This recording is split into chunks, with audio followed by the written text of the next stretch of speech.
giving up 19 rebounds. Offensive rebounds is never a good situation for you. It's weird when I look at this stat sheet because they got 12 more shots than us, and typically that's who we are. We turn people over, so we get more possessions. Really good game. I think we took the lead, and you guys can help me if I'm wrong, 46-45, and then it kind of went on a run. And honestly, to be honest with you, it was we had some defensive breakdowns that we had not allowed the entire game. We gave up an offensive rebound where I thought we stood and watched. We didn't switch a screen, and Flip ended up making a three. I don't know if they called it a two. And then obviously when we stopped scoring a couple times, they got out in transition and made some baskets a little bit. It's a good basketball team, but when you're playing against a good basketball team, you can't have those breakdowns. And obviously that's what happened to us in the second half. I thought, offensively, we went through our stretches where we didn't make shots.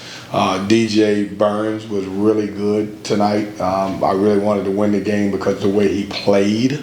But I thought we had moments where, the one-day prep kind of showed because in the second half we didn't do a good job of following our scouting reports. And, give Duke credit. I thought they responded. I thought they made shots. You can have mistakes against certain teams, but not the really good ones. And the really good ones really make you pay. And I thought they made us pay for the mistakes that we made down the stretch. So, questions? John said after the game that they really didn't want to try to double DJ Burns in this game because they didn't want to give up three-pointers. You guys only attempted 8 before the final one there by Nunnally. Do you feel like that was kind of a hindrance at times, the ball getting stuck there too? No, Corey, it's weird because everybody comes in with a game plan to figure it out, and we've had both. We've had, I'm going to double him. Then some people say I'm going to give him 30 and see if the team can beat you. Some people give a mixed bag of it, and we're going to double him after 1 or 2 dribbles. And in this situation, they decided not to. I just thought they did a good job of on every ball screen getting over those ball screens and not going under anything and making it tough. Horn has played so well, and so he's going to garner so much attention. And I think, sometimes people are staying with him on traps and all that other stuff. But I don't necessarily think that because it went through DJ. I just thought they did a good job of defending the three-point line. Defense on Horn, you mentioned that. Yeah. He's been so steady for you all year, but they did a good job. Yeah, Three and taking away almost everything he had. Yeah, Chip, everybody takes away the best player. We did a great job on Flip. He had 9. He's a beast. And so, if you can take away the best player from the other team, then I think that usually goes well for you. I just thought the other guy, it was a great back and forth game. And I told the guys in the locker room, here's the 4 or 5 mistakes that I thought we made. And the game kind of got away from you at that point. If you don't make those mistakes, the game may not get away from you. And they made shots and they did some good things. They got on transition, but we had breakdowns that I just didn't like. And, with some of our main guys, and I said, you got to stay focused and you got to lock in and do what you're supposed to do. The great thing about this team right here is, we got one more game, which I can say this now. We played everybody in the league, and there's so much parity in this league. Obviously, I'm sure I'm going to get questions about, hey, you missed another opportunity to get a quad 1. Well, now we get all quad 1s because we got to work and go on the road to pick and finish the regular season. But I think the tournament is completely wide open, and we have to prepare ourselves for the tournament. It's unfortunate that it's that way, but it's also our league is that way. So right now, we're no different than anybody else because right now it's really 4 guys who's locked in, and the other 11 folks have to really go into the tournament and win the tournament in order to go to the NCAA.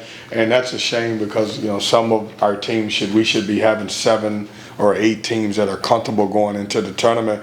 So as much pressure as it may feel like it's going to be for NC State, it's going to be pressure for at least 10 teams going into that tournament because if you don't win, you ain't playing in the NCAA tournament. So, and we're one of those teams right now. Coach Dees, with that being said, final game this Saturday against Pitt, and then you move into the ACC tournament. Who are some role players you expect to kind of take, not things personally, but just rally this team together as leaders as you head into? Yeah. Yeah, we need everybody to be on their game. Like Mo has to rebound the basketball. That's his game. You know, JT's got to be really locked in defensively and drive the ball and get to the free throw line. DJ Horn's got to make shots for us. DJ Burns got to be able to score the ball and also be efficient passing the basketball.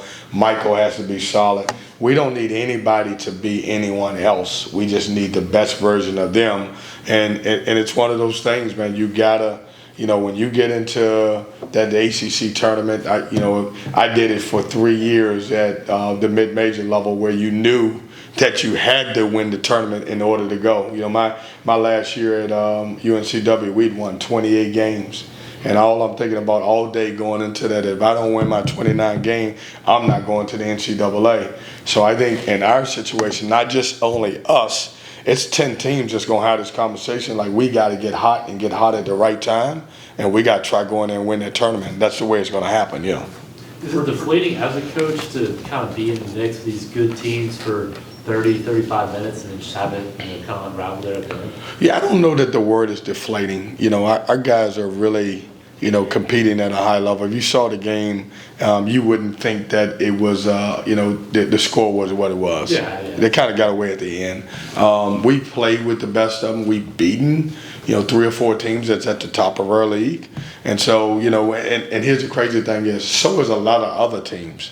When you look at some guys who are, 4 or 5 wins, they beat some teams too. Georgia Tech, I'm glad the ACC tournament's not in Georgia because Georgia Tech's beating everybody there. It's a weird thing. So, I'm not only speaking for, I know we're talking about I just lost a game and we just lost a game, but at the end of the day, I have a chance to reflect on what everybody has to do going into that last game. And obviously, we want to go into Pitt and, obviously play well and try to come out there with a win.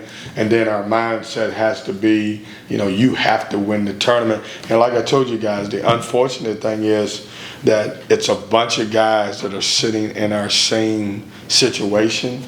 And that it shouldn't be that way, but that's the way it is, yeah. Because the odds are kind of stacked against you, Kevin, talking about winning the ACC tournament, did you feel like tonight would have been something you could have hung your hat on for the season, just for the momentum-wise of the program? I think it would have been. I don't think just momentum for the program. I think it would have been great to get. Number one, you could check off a lot of boxes. It's a home game for your seniors. It's a quad 1 win. It's against a really good ranked team. I think there was a lot of opportunities there, and obviously we didn't take advantage of the opportunities. You mentioned the defensive breakdowns. Was there any common theme you saw, especially in the second half? No, we did some weird things. For example, Flip's been setting ball screens all night. We never gave him a pick and pop, and he didn't get any of those in the first half. And we went at him. DJ Burns and got him in foul trouble. He was just playing an okay game. He would have had probably 6 points.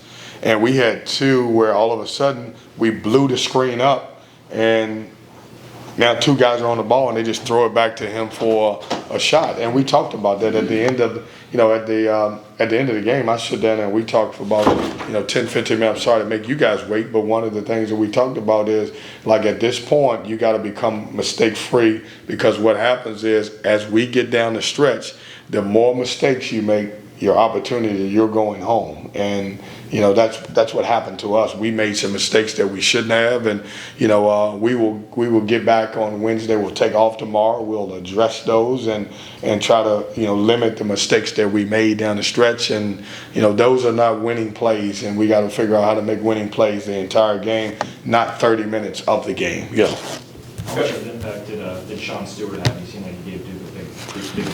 He's let's see his numbers, because I got to go back and look at it. He was good. He had 4 offensive rebounds. I mean, that's an impact to me. I didn't know, but he's super athletic. He plays his role, understands it, does a good job. Hey, it's a good basketball team that we played, and they will make you pay for any mistakes that you make. And I thought they did us tonight, and I thought we did for the most part. They took 33 pointers and made 9. It's the only team that we played this year that I thought could beat you with paint touches and also behind the 3-point line. I thought we took away, some of their drives and all that other stuff. But they beat us to every loose ball in the first half, and and we were still in the game. And the theme it wasn't as effective late in the second. We did a better job, but that's just too many. It's a numbers game. If they're taking 12 more shots and we taking, it's a numbers game. We can't. You're not going to be able to win when you have that situation. What did you see from DJ Burns that was really able to shut Filipowski down? They don't. Flip's a 4, and he probably, that kid's probably going to play in the NBA. That young man, I shouldn't say kid, and he's probably going to have some opportunity to play some small forward. They don't have a legitimate post guy, other than what's Ryan Young's name, Ryan Young. And so we knew that we could get advantage on it. The disadvantage is they were going to put us in ball screens. So it's a chess match. And, hey, where he scores, and we're going to bring him out and make him get in ball screens. And I thought we did a good job for most of that part of it. But he's just efficient. He didn't like the way that he played the last couple of games. He and I, after shoot-around, had a conversation and talked about how can you stay on the floor.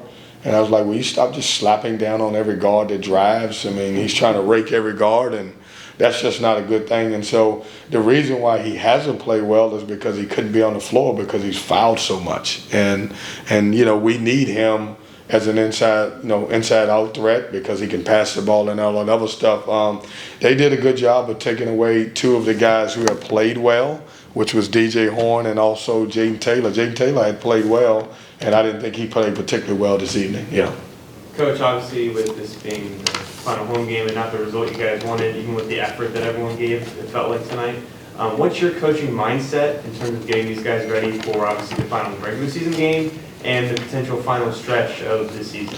Yeah, I'm locked in. I'm pumped because I take one game at a time, and like we got 9 wins in the league, and there's a bunch of teams that got 9 and 10 wins, and we never take that for granted. We still have some opportunities in front of us, and if I thought that the league was so top heavy going into the ACC, my mindset would be a little bit different. But I don't think that there's anyone on our schedule that we can't beat. Now, the flip side is everybody can beat you too. And I know everybody's looking around the country and saying the ACC is like that, but I just think it's a lot of parity this year, and you're going to have a bunch of teams with 9, 10, and 11, 2 game separation up and down in this league. And, we will prepare for a good Pitt team. When do Pitt play tomorrow, I'm assuming, because they didn't play tonight, and obviously get a chance to see them and get ready for those guys and finish the final game, and then everybody will lock in for the ACC tournament. Thanks, Coach. Thanks, guys.